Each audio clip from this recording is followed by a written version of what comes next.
Most valuable player হিসেবে V মোটো electric bike জিতে নিয়েছেন মুমিনুল হক।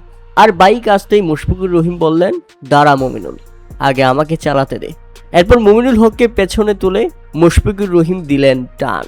সেখানে দাঁড়িয়ে হাসছিলেন তামিম ইকবাল পর্যন্ত। পরে অবশ্য মুমিনুল হক ও মুশফিকুর রহিমকে পেছনে নিয়ে চালিয়ে দেখেছেন। তামিম ইকবাল বাংলাদেশ ক্রিকেটে দারুণ কিছু প্রত্যাবর্তন এনেছেন, বিশেষ করে এই ছোট ছোট জিনিসগুলো।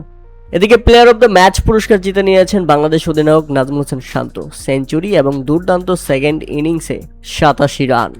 তাই তো ম্যান অব দ্য ম্যাচও হয়েছেন তিনি, জিতে নিয়েছেন $1500 চেক। সেই সাথে তাইজুল ইসলাম এবং মুমিনুল হক পেয়েছেন বিশেষ সম্মাননা।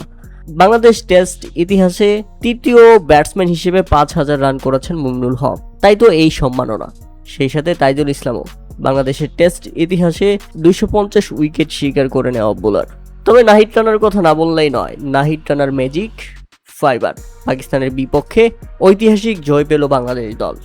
এ নিয়ে টানা 3 টেস্টে পাকিস্তানকে হারালো বাংলাদেশ। তবে দেশের মাটিতে পাকিস্তানের বিপক্ষে বাংলাদেশের এই জয়টি এবারই প্রথম, তাই তো এটা ঐতিহাসিক।